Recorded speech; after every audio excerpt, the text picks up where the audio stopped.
successful. It's tough talk to play. It's very difficult. It's about the reality is that the South the good news is it looks like there's likely to extend the downside. With that really extends makes a lot of sense for the goaltender following for the team. So you have that presence. But I also want to express obviously if you have 15 minutes in your game to sit down with your protocol, do something. In order to do it on my space, the dinosaur, yeah, I think if you listen to that interview, where that press conference to get about the playoff time, and so now the front is kind of changed to 10-5. And he's just saying doesn't want to see the face. He doesn't want to see all this front work to get to this point, and then just want it to get rid of the way so I can't disagree with Tortorella on any of this. I can't disagree with how the Flyers have handled this, saying that they're completely transparent with all the players know where they stand at all times. The Couturier thing, of course, is still out there, but I mean, if there's one player at the 23 or the 26, that would be on the roster at this time.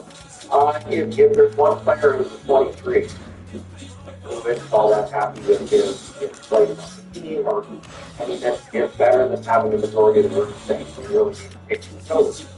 So, all that Flyers in there's not some playoffs. So, on Don and Dolly this one in Vancouver, Peter in a consider, so that bodes well. And he said that Merrill said he's got this money, so if he has that money, here, then they're fine. There shouldn't be any problem with getting it built and getting it done. 2027, 2028 is the season that they're looking at for the Marines to be put in place.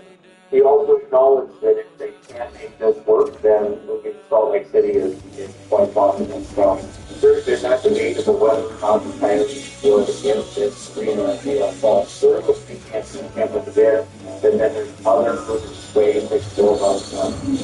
But while that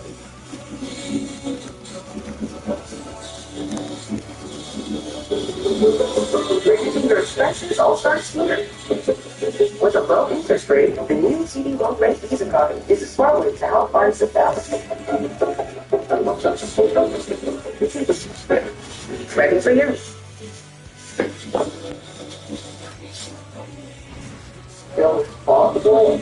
And it definitely sounds like the NHL get this sort of done and go. And of course, recreating it's a big market, it's a big market, they build it out on the stock market.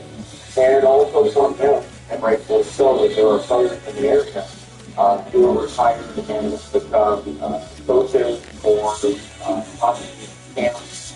There's a lot of grassroots stock that exists now because the Tigers have been there for $1.50. And there are a lot of kids in Arizona playing hockey because of the Tigers. So, and it's definitely part of the reason they're still in the area. And I understand the argument against that, and it's they don't do all that happen with that explanation, but again, that's part of the reason why the NHL is one basically, yeah. So, it's the big stage, and at some point I'll probably do a video specifically on the Newfoundland Growlers. They're the latest team to release Big John. I was really hopeful that this time around, Big John was the Bulldogs in the hockey team. It is not the first time. It is not the second time it has happened. And for St. John's, it's too bad for the Growlers for 28-10, so their remaining games are just gone. The standings will be decided by points percentage, because not everybody wants to play the game. But it's too bad the Growlers, 2019 Challenge Cup champions, and their first season, great run.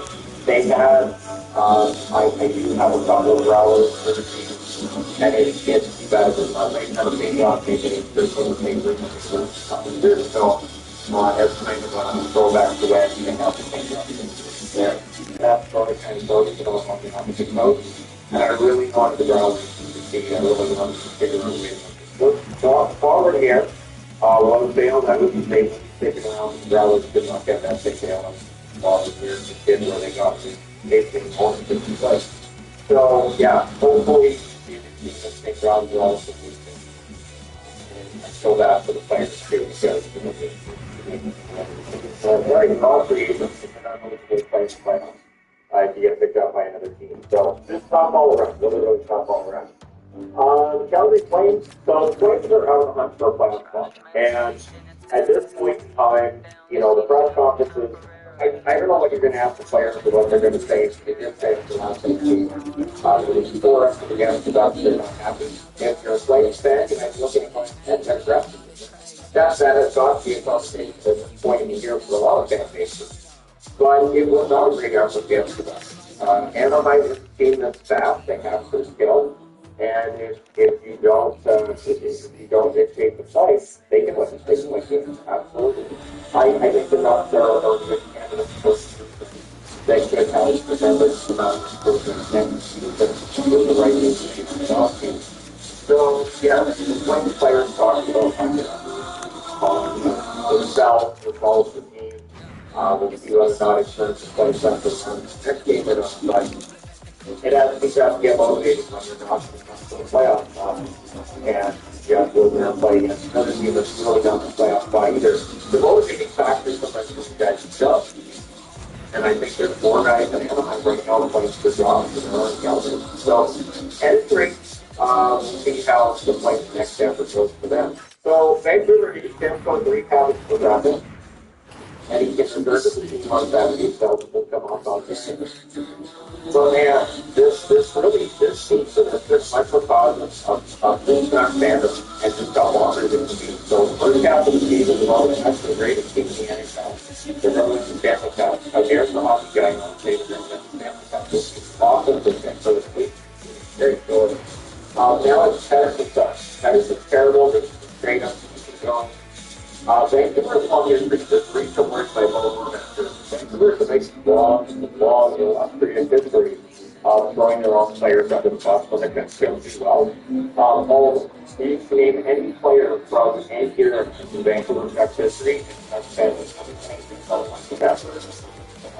what I'm from the Burning. I remember the Burning all of, sort of goals, but he doesn't really make that effort. They're not getting effort for us. I don't know if it's wrong. I don't know if maybe it's going to be wrong, but I think I've got to think I'll look at it. We're trying to look at the results. No.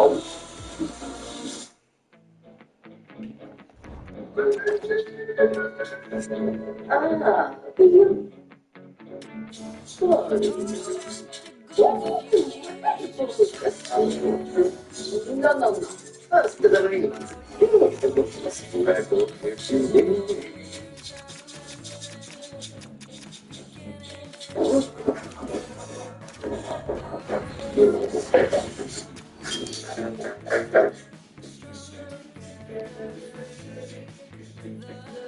complaining the city, if never any lack of criticism regarding the city, it's very welcome.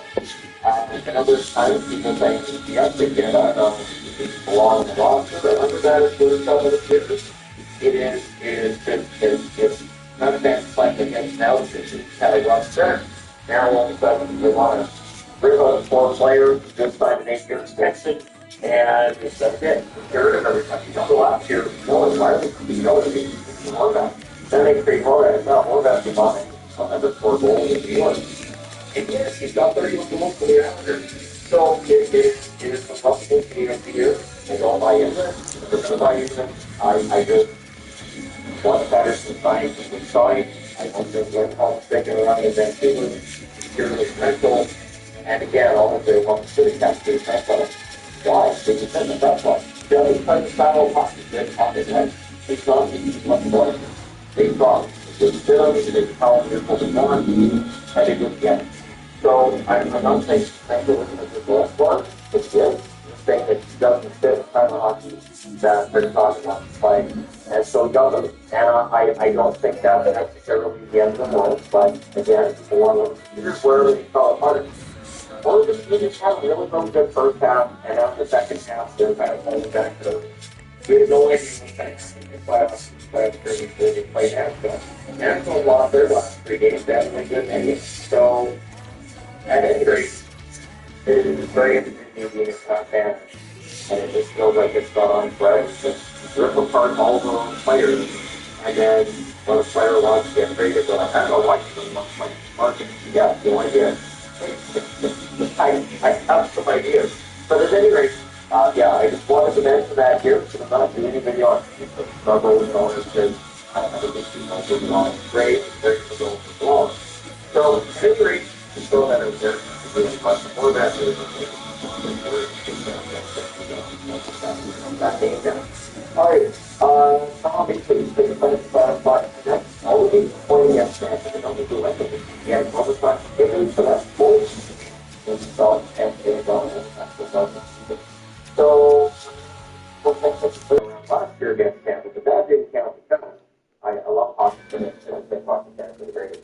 Not even kidding. I think this is great. From one day to the next, I'm always interested to see the comments here, the comments all over the internet, see who sucks now. Thomas Hurley could debut Friday for the Vegas Golden Knights. I'm going to be real interested to see how Hurley plays. He's been out playing for a while, and he's the third time in Vegas before when he plays.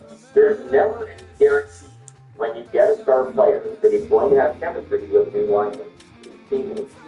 And very often it takes a while. It can take quite a while for some players. Others, they just take it out of me and kind of just big against South Carolina, and that's just a perfect match. There's no way to know what's going to happen with Hurley. No way to know what's going to happen with Hurley. I'll be curious to see what that does line and how their chemistry is with him and playing. So it's a return Friday. Coach Captain was confirmed by work tonight Friday, so Friday is quite confident. Rather than continue to win, but it's going to be interesting. Vegas Golden Knights, of course, have been fighting for the second half of the season in order to stay above the line, and now they're cruising up the standings. They're now 8 points back in first place in the division, so it sounds crazy, but you just never know. So yeah, maybe the Toronto makes on Friday, whether that happens to the team or whether or not it went with the team. It's crazy that that's opinion. Marcus Foligno had full muscle surgery, so he will not play the rest of the season. Been a challenging season for Foligno. In comparison to the last season, I don't think it was as strong as season 3, and I think injuries played role in that as well. So hopefully, Marcus was good to go in time for training camp. Shouldn't be a problem. Full muscle surgery, normally that kind of thing. But obviously, he's rested this season is out. And yeah, so for Foligno, the hardest goal guy for the Minnesota Wild. In this case, probably be a 10% chance.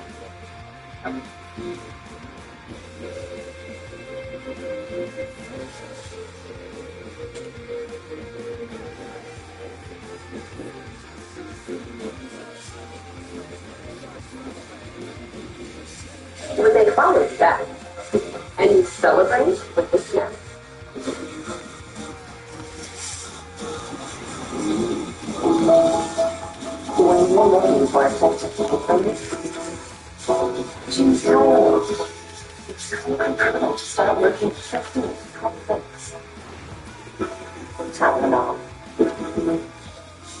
How is it going, everyone? We got some absolutely massive PlayStation Plus updates. Looks like PS Plus Extra. I mean, getting a little bit better. We got some Day 1 titles. Look, it's not Day 1 Celebrate. It's not Day 1 Youth Chronicle. Youth Chronicle, I believe, is coming to Xbox Game Pass. But some pretty notable titles, and I'm excited, man. PlayStation Plus expanding by having some Day 1 titles that are smaller, still smaller titles, but still exciting games nonetheless. 2 titles have been confirmed to be Day 1 Plus titles.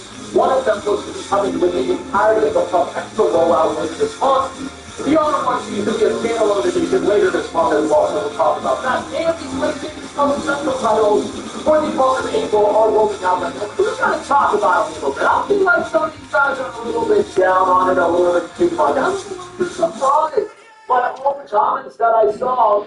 First of all, this is a pretty big one. Dave the Diver for PlayStation 5 and PlayStation 4, launching on April the 16th, coming to PlayStation Plus Game Catalog on day 1. This has been a really well-received game over on PC. Kind of a revelation when it came out back in June of last year. Immediately dropped to a lot of fanfare, sold pretty well. 88,000 Steam user reviews, 97% of those reviews are positive. Great art style, superstar game. Dave the Diver is hybrid is hosted the adventure and provide the ocean exploration with sushi, restaurant management at the heart of the game lies for gameplay loop. There are charging and captivating mini-games that drift the job with a simple concept, a diving game in which a deep pool serves as a physical dungeon populated by fish that jump behind connections and items to loot. In early days of the prototype, the game was involved in primarily around customization and creation of differences both the scene development. Now we can do more with these acquired agents. This led to the production of a restaurant again. Their box finished with the culinary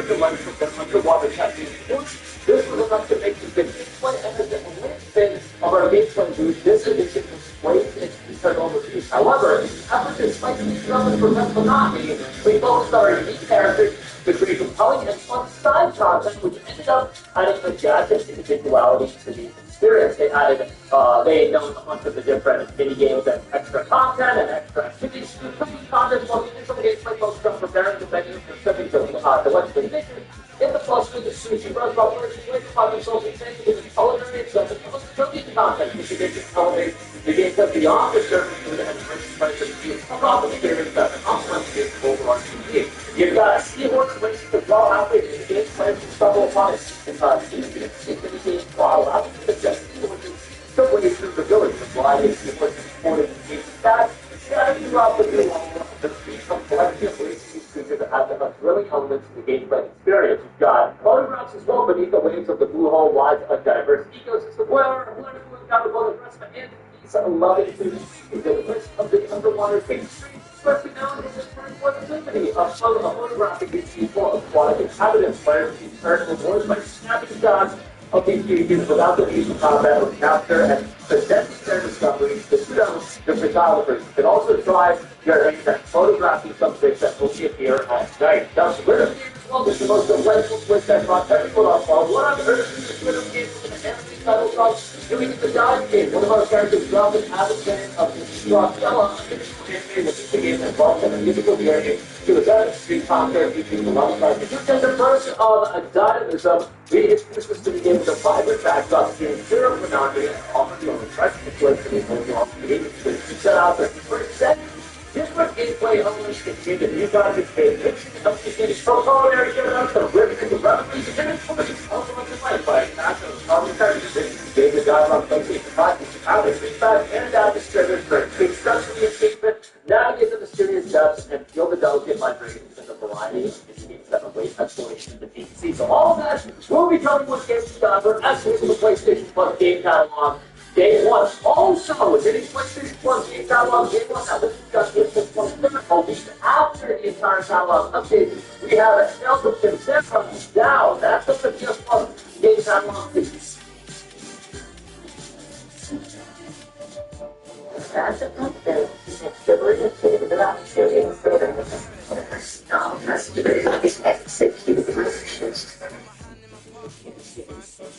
Day one. This is a game that I was surprised. I've actually been seeing a bunch of my buddies play the demo of this game, and I just kind of saw it before. This is published by the Sunburst. It's one of the most games that they're publishing.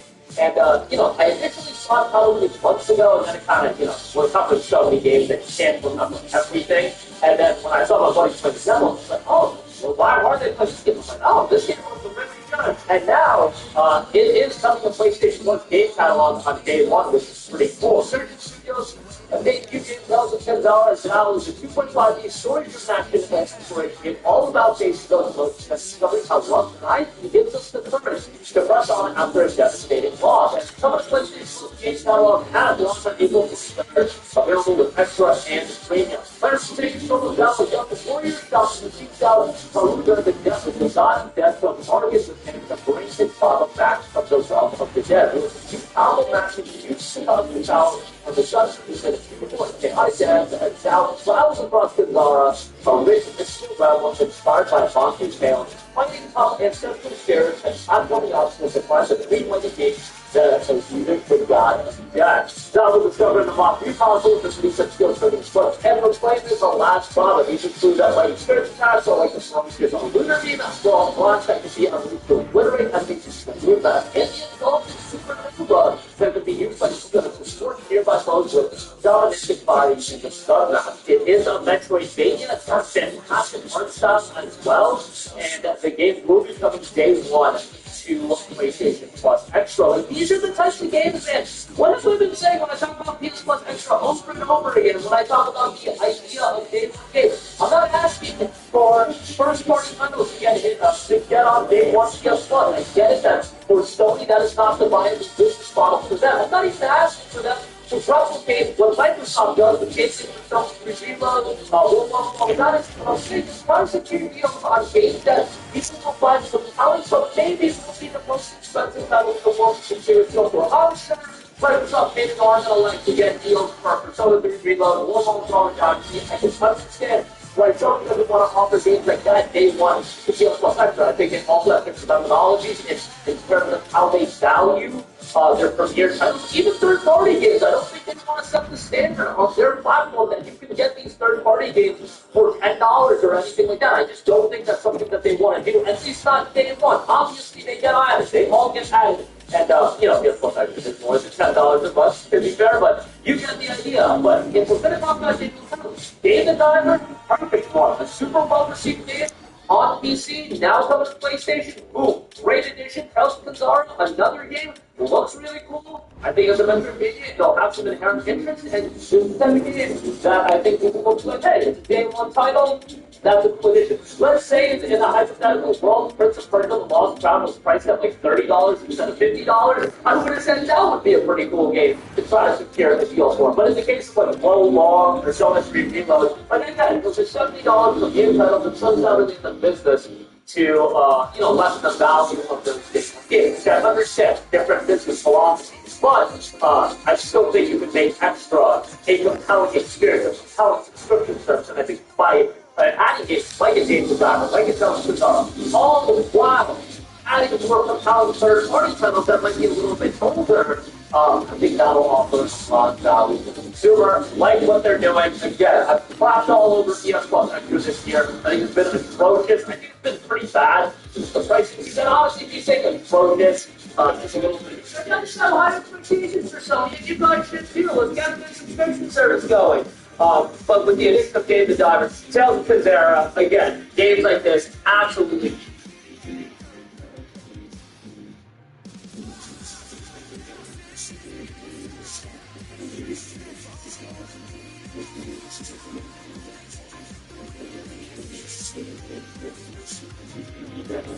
Introducing normal physical metrics on the prologue.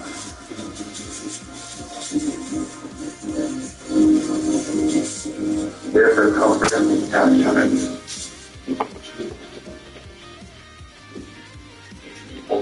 Alright, so I was requested that I'm going to get from one campus. I don't really buy it, and I'm just saying that because this event was the President's Trophy winner in 2022, and then they lost in the second round. 2023, they played against South Scotland, where you'll have to speaking of the members all the way to Spain. So, whatever goes on, there's great so I think it's a great salt. Have a cat up front, on the one side, just give the ice on the 55, still outside next to them down. The origins of this two lines between the organs and the playoff, obviously. And obviously, nobody has a crystal ball on exactly what's going to happen when it comes to playoffs. So there's plenty more gaps. Money probably gets smaller than 27% chance to reach to the second round. The athletic gives it a 63% chance. The money park side of things, they have a 3.3% chance of Knights winning the Stanley Cup.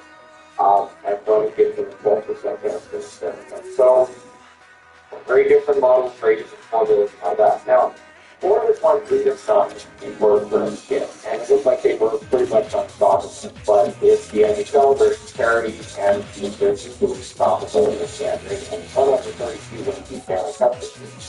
So it started with a lot on the road against Carolina. But it moved 4-0, and they failed 3-0 after the second. The Bronx beat quite long for the West Davis 31 shot.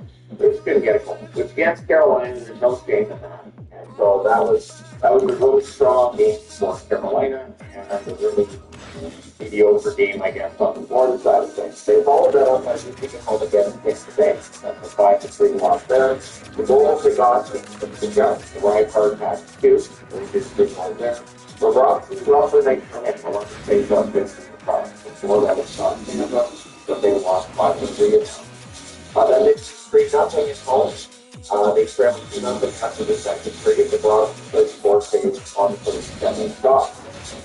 Then they have a 2-0 loss away from home against the New York Rangers. Goals from Scott, Luke Serena, and Tahiti. The Bronx 34 saves on 37 shots. This is where I'm going to point out.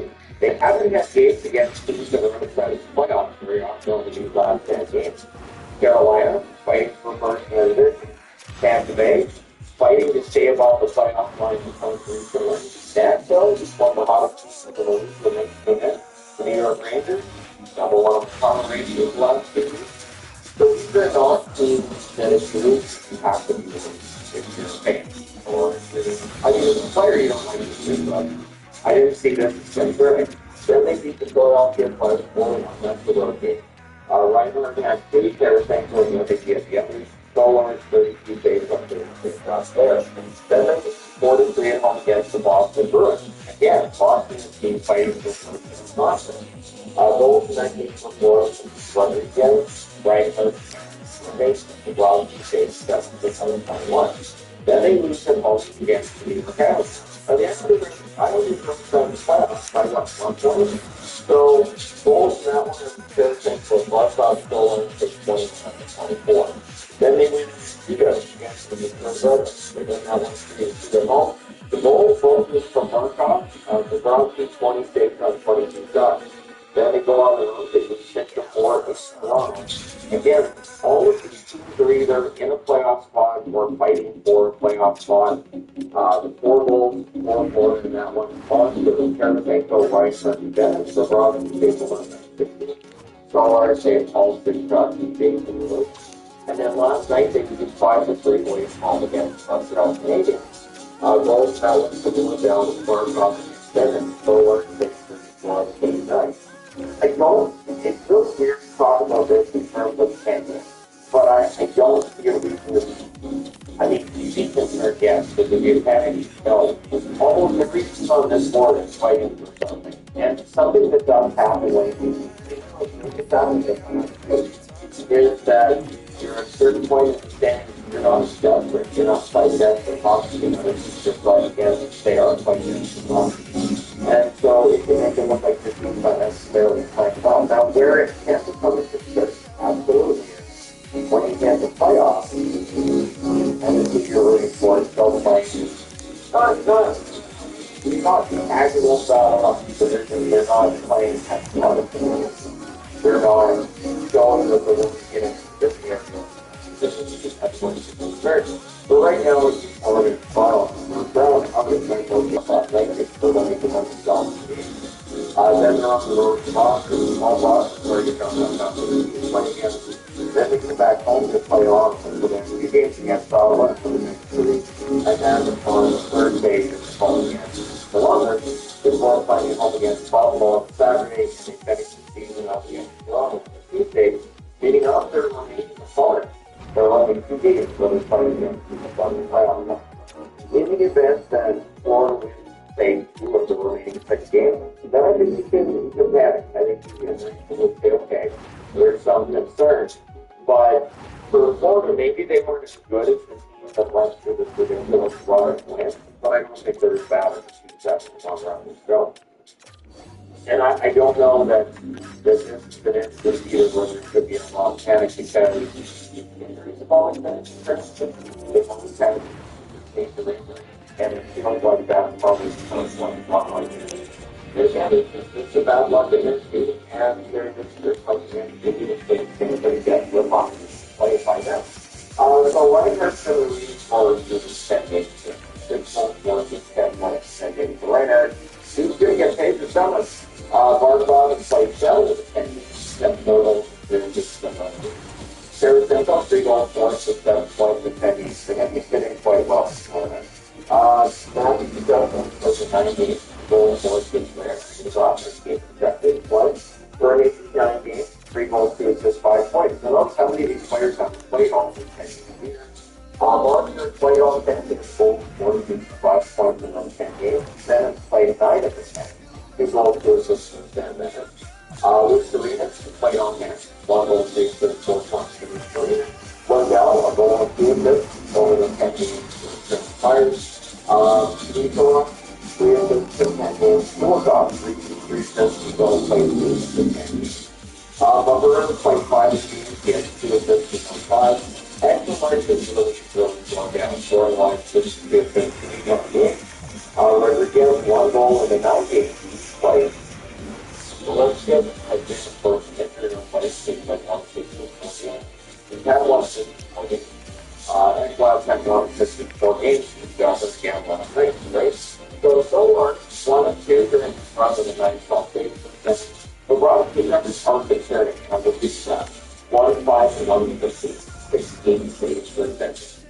So I will say, yeah, the Rob team needs to be better. Some of the teams that they played over the champions and he's run off for like goaltenders. And then A68 is the master factor by 4 months into the team shots. So there's a reason for considering they've been up for 36 points more than power play has been 6.7% doing it. Why? The County got 83.7% against somebody who's a real good power play. Faster than that 83.7% of the country shots, not just so I still on the fence on this one. I think that more absolutely can't. And I think on final time because they did last year. Remember, there's the number 2 wild card. They're down 3 games now against Boston, and then something on the 6. Remember going into that series virtually nobody taking Florida. The Boston's going to be good this year. It's fantastic. And anytime I suggest, no, Florida's not going to be together. So as you can't do. Because I'm concerned with that being also looking the long insurance in this game that option lasted 7 games in the first round. And I'll do it called it. So we'll see what happens this year with Florida. I really think this year's playoffs are really fantastic and unpredictable. And what Florida can do, it's that playoffs. So let me know your thoughts in the comments section.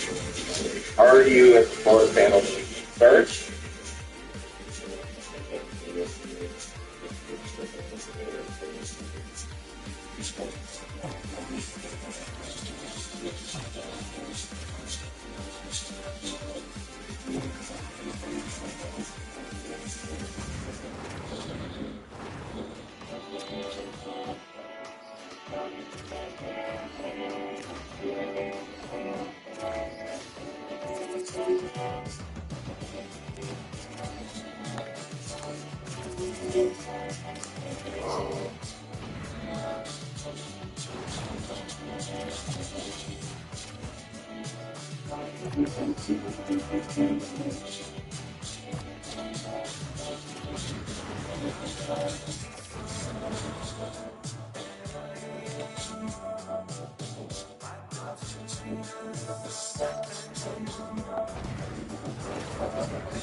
Particularly the strange side of what you're talking about. Some of them used to be the same, and strange design, or to be certain, but the why by looking at terms, I don't know, can't say what you have.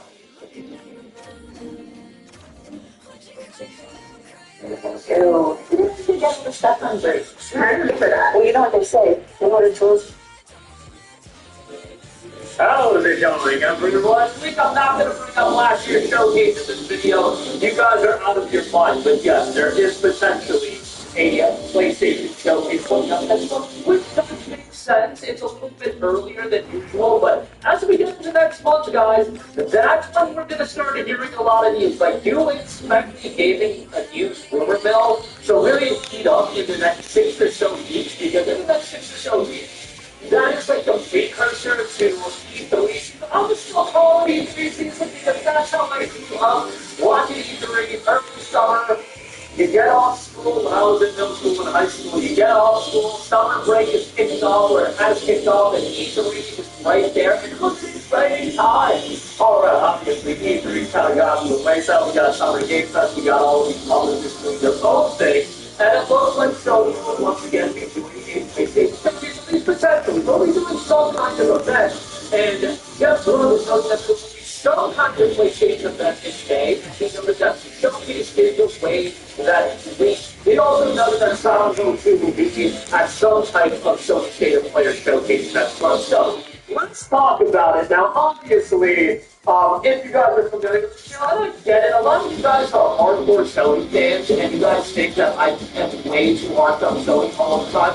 Well, if you want to go back and defend that huge PlayStation showcase last year, 10 months ago, I don't even know what to say. At that point, you're sipping the Kool-Aid like way too hard. Like, I'm all about, you know, being fans of certain companies, being fans of the products that they put out, but when it gets to that brand allegiance where you're defending the abomination of a showcase that happened last year, I don't even know what to say to you at that point. Like, at that point, I just feel like you're sipping the Kool-Aid way too much. And I think Sony knew and knows that last year's showcase was trash. It was straight up trash. I don't even know how to pretty sick all that it's got. We're there a few good things. Very sure. We saw some football, Spider-Man is like the end of school, but everything is expected that.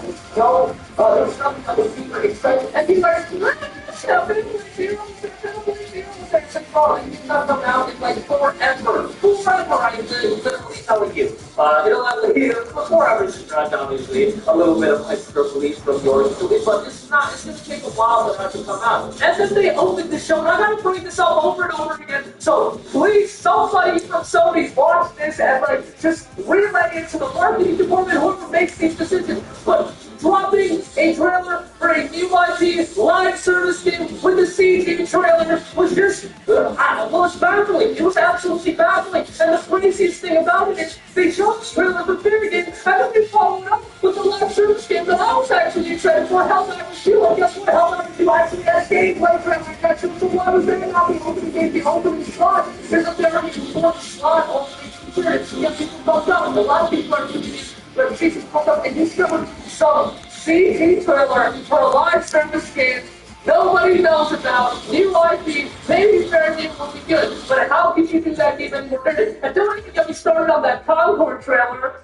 That Concord trailer was just an abomination as well. You wouldn't hear with these CG trailers for new IPs, but I get it. CG trailer for the last one, the PlayStation 5 up, established IP, great. Got a little right, and now I hate CG. I'm trying to understand the argument for announcing the game for Wolverine. The established IP, no Wolverine, and the fact that the song get the nose. The Wolverine game, that's exciting on its own right, even though I think that game was announced way too early, and I think we gotta stop doing that, and hopefully somebody stops doing that, but at the same time, while 2024 is going to be a pretty big year for Sony, I mean, we don't have any big first-party releases, so most likely we just do that and whatnot, but this is their opportunity to really set up their 2025 and even 2022. Well, we're in 2024 now, come. Listen, there's a good chance I hack your website right now. You gotta make sure you're covered with.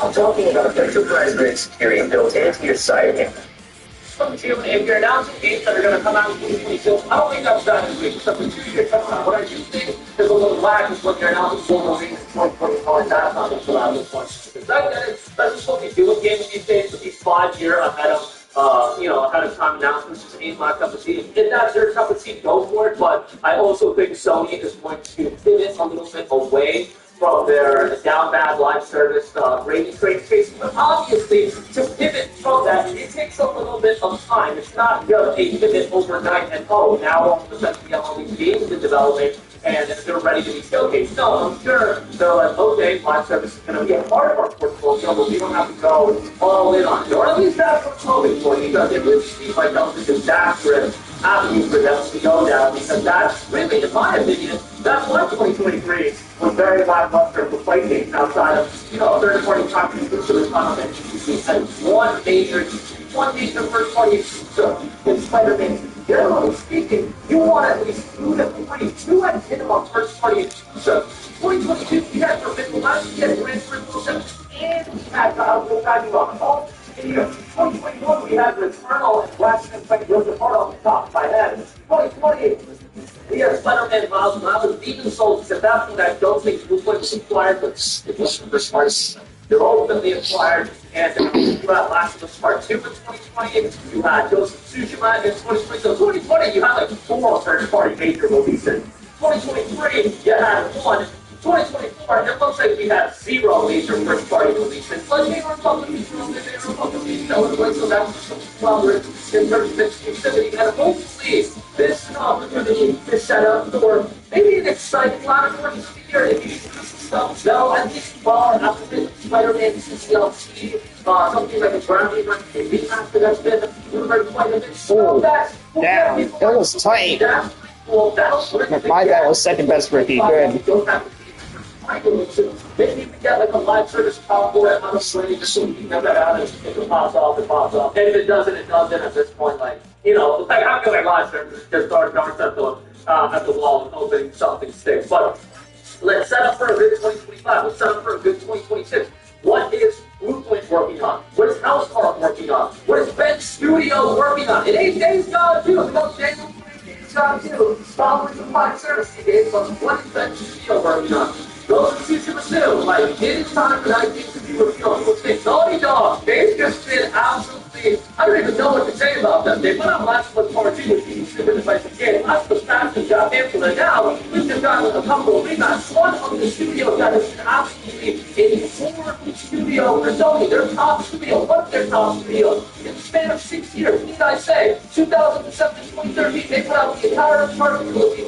And Last of Us Part 1. In the last 6 years, you've had Last of Us Part 2, a couple of remasters of games that necessarily didn't need remasters, and one of them single Last of Us Part 2, which came out without window, and you had a game get canceled, and you had nothing else. For first party games, I get it. These game development time is getting longer and longer. But Naughty Dog is one of the ones that I find it's kind of depressing to see them put out absolutely nothing this generation. I get it. They were casting these factors didn't turn out well. Seemingly got canned, maybe they'll pivot and change that collective program. I don't know, figure something from them. Whether it be Last of Us, whether it be a new IP, so many of these skills have been dormant for so long. Maybe an element of that obviously so many of them were tax and fitted to a live service model and live service games, and that was a direction that they were coming. And it took a little bit of time for them to get adjusted into that, and whether those games got canceled, whether they were not, I don't know. There's also problems of the multiplayer project. We'll see where they ultimately go. There's a lot of potential for a showcase, but I just hope Sony's learned from last week's showcase. But let me say this: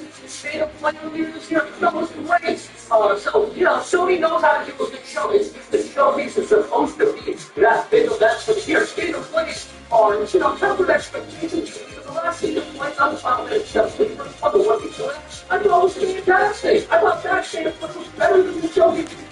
Expectations are going to be different. So we'll see. We'll see. And it's a showcase. The terminology is important. Showcase is supposed to be your big event of the year. And I don't even know if they're planning on doing showcases yearly, bi-yearly. E3 was a yearly thing, so you would think that showcases would be a yearly thing as well. But obviously, the peak of the era, we also had cases of having a much bigger turnaround, like Tony Dawson putting out cases every single year. That's not the case anymore. It's been 4 years that we haven't heard anything from Tony Dawson. So that'll do it for me. Let me know how your thoughts in the comments section down below. I hope for the best. I am inherently a little bit pessimistic after last year, but if last year was at least a good learning experience, don't put fair game nonsense as the opener.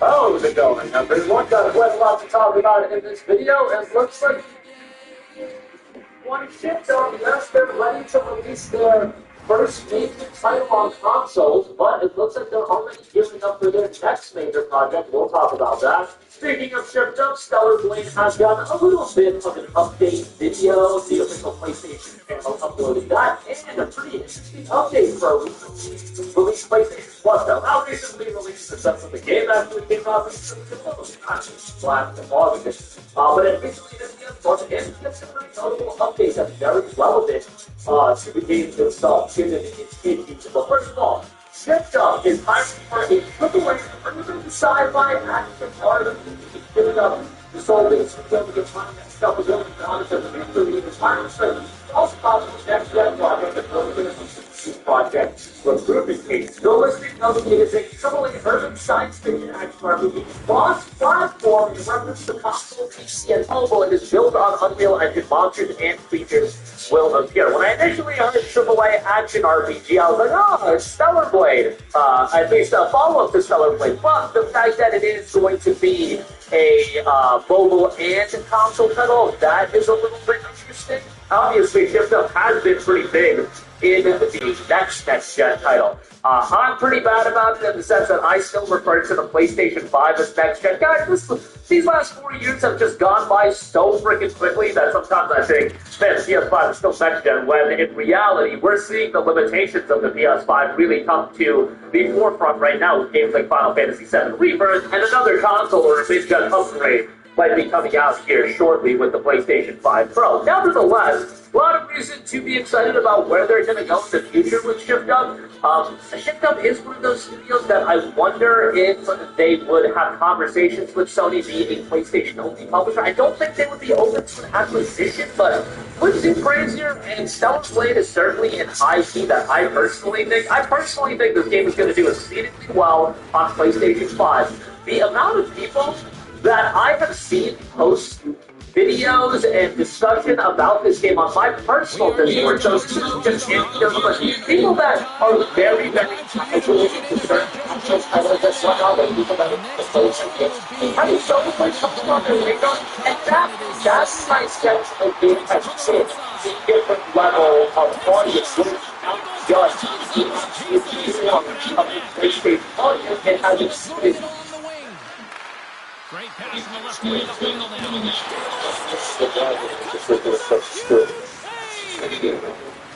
City set in their own zone. Fires it. Gets a piece of it to keep it out. Beyond that, a little bit. And one of my buddies recently, just the other day, posted a video television. He's like, yo, you gotta check this game. And I'm like, oh, I'll check this game. I was surprised, like, if he comes to me talking about the game, I know that game is hitting like a certain audience. It's happened multiple times, and I have those times in press where I don't get it's on. They'll play like an elephant ring and they'll get things done, and they'll play big games. Stellar Blade, I certainly would have turned out left, but at least not at this point of the absolute top tier, most promoted position. I do think that's the most, especially well, a couple of things that we'll see how this is five of the next few weeks going to get the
Unlike motion interpolation on your TV, this technology has access to optical flow and motion vectors, meaning the generated frames will significantly better. Also, it intelligently handles static, UI, and unelement, although not as bad as TV version. It provides this work with frame generation enabled as the fix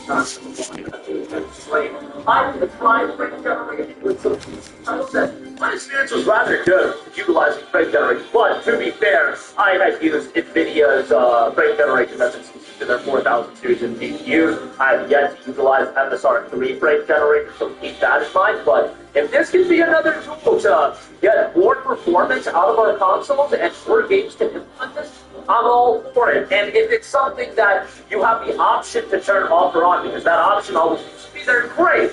And Rules of the Game was a game that one of the main deterrent factors about the game, and it's certainly not the only one, was its performance. That resolution dropped pretty hard, so if we can get to a point where we can keep the resolution a little bit higher and also increase the frame rate for Rules of the Game, I'm not saying.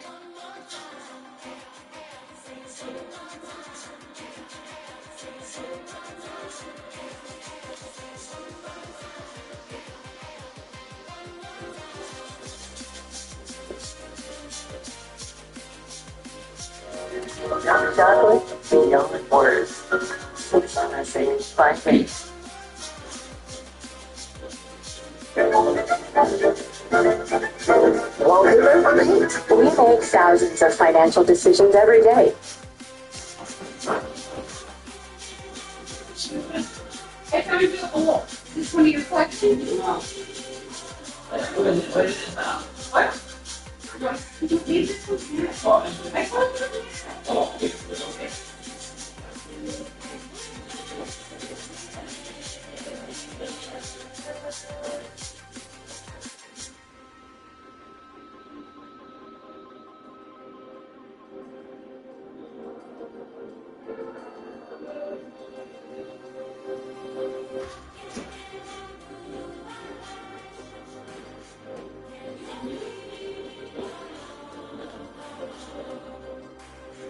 Yu-Gi-Oh! Master just got a brand new update with the new white lightning.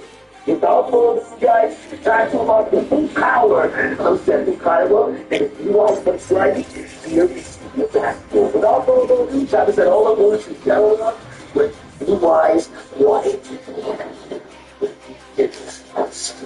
For those of you just joining us here, code number 2 is We are in this duel. To step up and be the hero. Quick pass to Scott. Fires it off. Boys, lots of weather on this sandwich. Fishing team scoring area advantage. Amazing. Inside the offensive zone. Pipes the puzzle to buckle up the boards. Good defending on the wing. Sends the pass over. We got a whistle and the offense is underway. Good save by Hall. Puck is stripped away inside the offensive zone by Carolina. Up in the middle lane. Squeezing the puck out of traffic. Solo Scott's in the corner. Picked up along the boards by McLean. Can't hang on to the puck out deep. Shot tipped aside. Sends it off the right wing. Takes the shot. Goodness gracious. It was all too late. James Cameron uses the rim to reach the top of the net stage. Gains the feed on the left wing. Salt Lake City Stars right here to the far wing. What a sequence. I mean, he's getting to Sand and making his signature saves. That makes sense. He's a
Obviously, one of my started out processes on the back one part. He's not getting where I think he was like that. I think it's just that little stop. Again, top two on the ball. Shoot! Jesus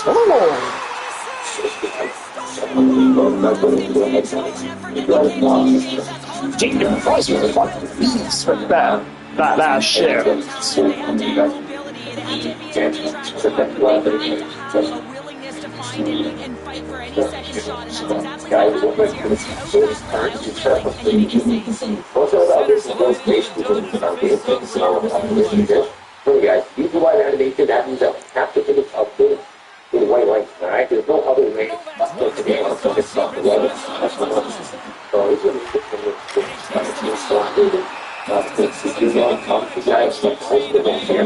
we're going to stop the campfire.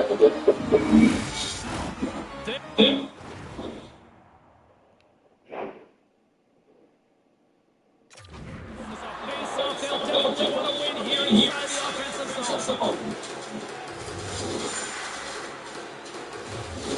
Minnesota's won the face-off deep in their own end.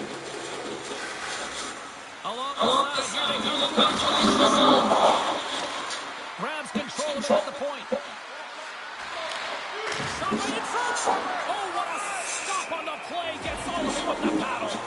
Man, he was right on that puck. He knew exactly where it was. Ice to the freezing net and challenged right away to make a save. Monahan's won the draw here in their own zone. Now he takes it over the line. Splits feed. Handles the pass. Dumps the puck in. Salt Lake City's got the puck along the wall. Fires it into the offensive zone. The Wild have the puck at their own end. Here they come up along the wing. Can't hang on to the biscuit after that. And he can't hang on after that hit. Gaudreau sliding the puck behind the net. Looking to end it, and he keeps it alive. What a stop! Greece, they score and win it in overtime.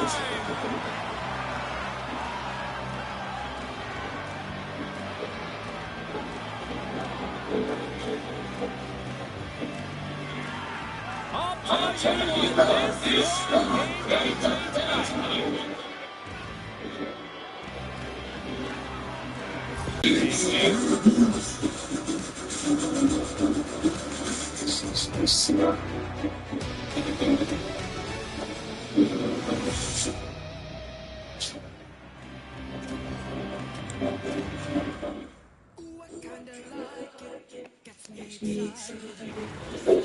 Doesn't matter if you're playing Cowboys, we're going to know the next, okay? If you know the Cowboys monsters, okay, I can stop this, but you know what I'm saying? 1, 2, oh, 3, oh, 4, oh, 5. Okay, I'm going to black dragon to our hand, okay? And we're going to send those 3, and then white soul going to switch from blue eyes directly to the neck and the hand. It's amazing. This is obviously going to feel a little bit risky, you know what I'm saying? You know what I'm saying? I think, you know, but in life, like, you gotta take risks, you know? I'm a little zombie vampire right here. These guys here. Okay, I'm a zombie vampire. And now we're trying to big toys, any big party. Honestly, for this situation here, I feel like I could maybe go soldier. It's just better than this. Okay? Let's go Black Dragon first. And maybe we can even just go soldier at first, right? Let's just look at this, right? You know what I'm saying? We also need a Snowy Necro as well. So Snowy Necro, you know, getting noticed is really, really important. We get False Serpent, that White Dragon, you know what I'm saying? And then we can go start with the White Dragon right here, but then Black Dragon, you know what I'm saying? Some of this. And then I think now we can use Zombie Vampire. Vampire right here, yeah. Let's just risk it for the this. I would attach this. Oh, boy, good, please. Oh, yeah. Oh, playing against Signals. Yes, we're going to start some of force. Oh, this is amazing. Oh my god, we just extended with their Rotar. And then Rotar will trigger on the effect. This is insane. You can, okay, so Rotar says, and this is start something, you can play one piece of monster on the field, just start one card, add one monster to your hand with the same activate by another target. So we're going to target, we get to activate a dragon. Yeah, activate this, send safe first to the grave. Then we can basically add Levianeer from our deck to our hand. That's freaking insane. Just built in Rotar. That's ridiculous, bro. Cloud environments are complex. Standardizing on the right operating system brings consistency. Find out more in our YBOS map. So guys, draw. Killing 1 to draw 4. Then get the search Black Dragon. Maybe you don't want to play with this, okay? So, what makes you do it? I just go ahead. It's already guaranteed. It's already. Oh no, that's not good. That is not good. Shit. 1, 2. Chaos stage. Put Black Dragon to the bottom of the deck. Draw 2 cards. Oh my god. Oh my god. That's so much. Yeah. Like this. Yep. And we can go in this. We can come in. Next roll. Okay. And we can go with that beat. And light. Okay. Come in here. And I do that in here. I think I want to make Jagdom first. Honestly, we don't even have to fight our opponent. Let's go. Oh, I like small damage. I guess we can summon bad. But yet, I guess that's kind of bad. Okay.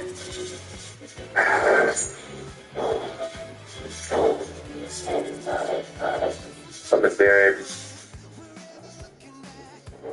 Manage, so we can add that blue eyes. Add that blue eyes to our hand. And then if you can go there, activate this. Discard blue eyes, blue eyes. This triggers off Jagda. Summon itself back. Then set the site. Set the site. Beautiful.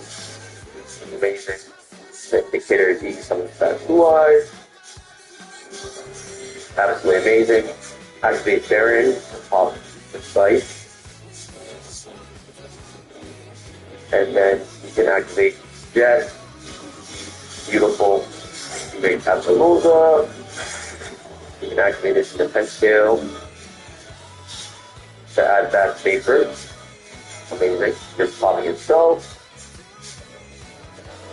And then we can start under this by banishing light and one dark.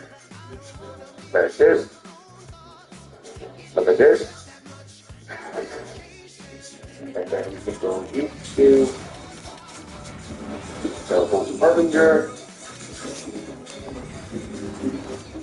In here. Okay. I don't know if I can somehow start this in gray. Just gonna activate there. Check itself out from the site. The sites are here. And now we, dark ruler doesn't work anymore. Open the head of the city. Yeah, dark ruler doesn't work. Yeah, it's just one line. Okay, put on that. Put on that. Enter. Destroy. Yeah, that comes out. Absolutely. Get all this stuff. Get all this stuff. Get the wet light to the get the blue light head. Blue light head target. Please. Alright, here we go. Draw. Okay. Okay. Activate. Okay, activate the octave. Pretend it's really great. Yeah, blue light head. Activate here. And then we're going to activate vapors. Then we're activating vapors. Add the light back. Add the light back. Then we're nice like that. So we're going to overlay these two. Here. It's one thing to save money, it's another to watch it grow. Our TD Wealth advisors have helped us.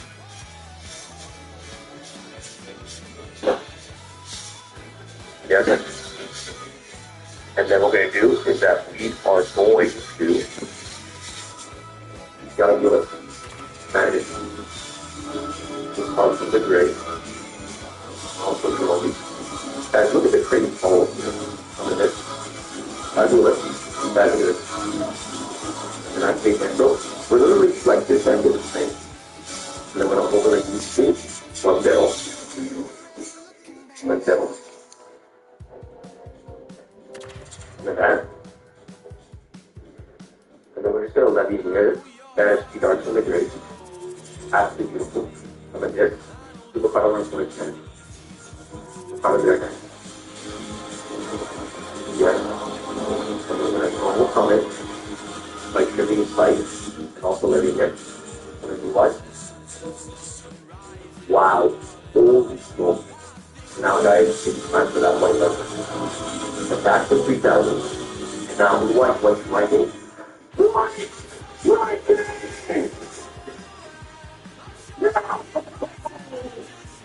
That animation is insane! Yo, alright ladies and gentlemen, so the other one you guys already know how those two eyes that means together. So every hand full power. His hand is not a good hand. But there was some two blue eyes that the baby. So this hand is not good at all. Like he just passed this hand, this hand is so bad in this house. Oh, yes. Oh, dear. Yo, let's just draw one. I'm just drawing two cards. Don't call by, don't call. I'm gonna keep the mic so that I understand this. You could be like, oh, wow. Good job, too. Unless you say I can't hold you again, obviously, like, I'm not speaking that one, you know what I'm saying? Yes, oh, blue eyes, thanks, don't depend on the stuff. Oh, geez. It's literally, I've heard this all about you. Like, one card is king, bro. Especially one starter, I get full stuff. Set the back row, maybe that's what we call the top part. Back row.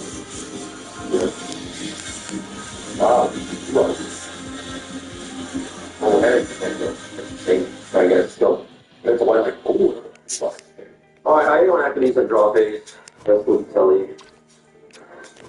I have a feeling of these things good. Get a little yummy first.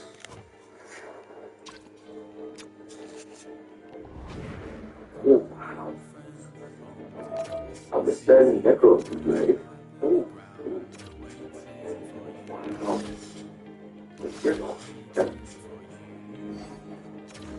Okay. Got this, we got this. As long as God knew what goes through, I think I'm gonna go. To be honest. As long as God knew what goes through. But it's automatically gave me better energy, right? You know this? As long as God knew what goes through. Oh wow. One. Hold. Hold. Hold. Yes, absolutely. Here.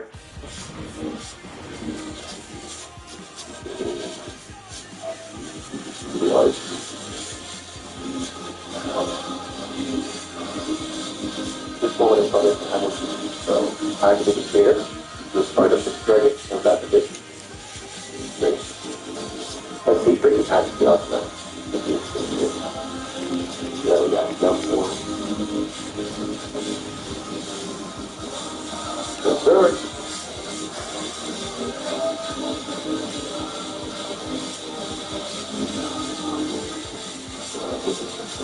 Head back. Oh, God, yes. Oh. Good. Okay.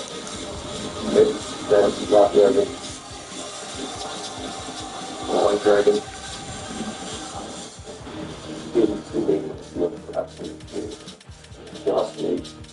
Oh, I'm breaking stuff. Draw one. I'll get that. Put the pop of that with it. Oh, sight. Okay. We've got four. Get up there and coming up. Ooh. Wow. Does it need a more blue eye for it? Yeah, these two. Okay. A little parrot. Good. Also the necro. Other than that, why like you guys just the best one have to jump. Okay. Then necro's gonna figure out the use of this dragon and necro is something like this. For what they use. But like, you know, when I got do something right now. Yeah. Do a little call. Stay to the back row first. Get on the left. Okay.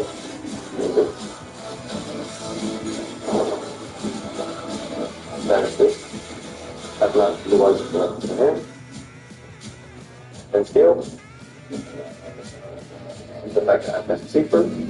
Oh god damn. MST. Holy. I'll just see how I can do that. Maybe that's a wrong negate, but they do that.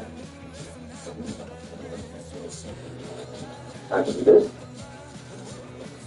I've got safer to go. Soft two, small to the start. And back this. You can start blue. Good. Over the shoulder. The blue eye. Yes, sir. I'll actually there. What's this? Oh, what the heck is this wall? What am I seeing there? And it's 1, 2. Another here.